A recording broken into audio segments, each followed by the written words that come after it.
Janon O'razov, marhamat.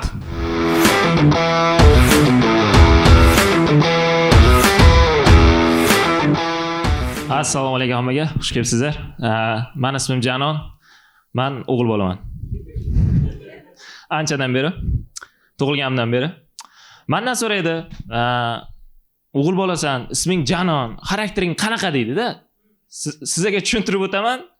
Men kim bilandir urushaman-da, mushlashaman. Agar mushtim ta'sir qilmasa, oxirida uyib olaman. Agar kim bilandir gap talashamanda, gap talashaman. Agar gapim domasa, deb ketib boraman. Aytaverasizlarmi? Oxirgacha emas. Bu men tug'ilishimga o'xshaydi. Tug'ilganman nimadir kam. Misolchi ism.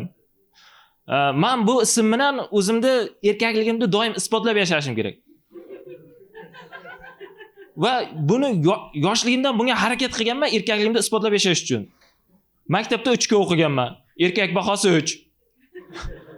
Kimgadir doim yaxshilik qilganman. Shunda menga qarab turib, "Ha, mujik" degan. Ozgina g'iybat qilib turaman. G'iybat qilmagan erkakmi?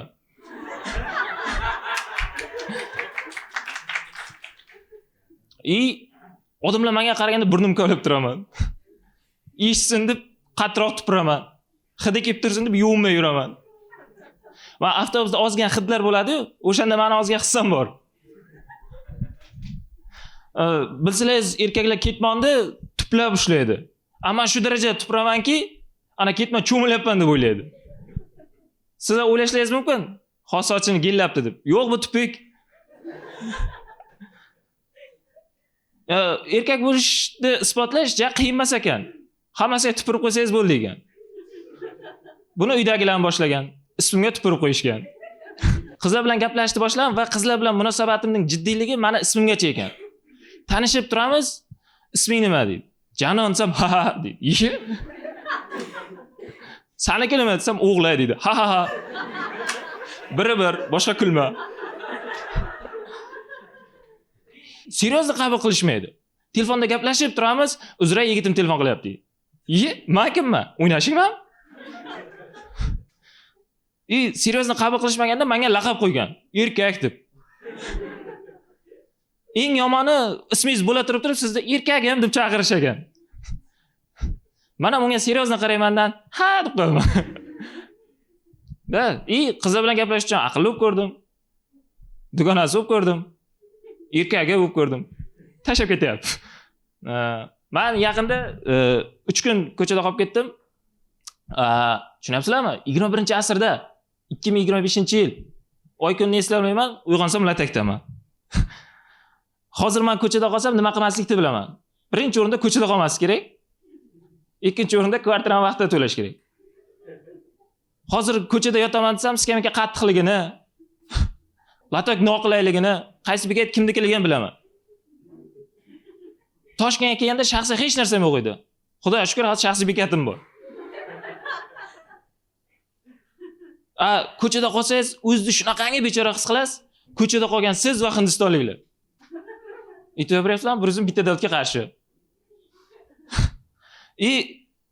Boraman desam, boradigan joyim bor edi. Yuraman desam, oyog'imga nimadir qadalayapti.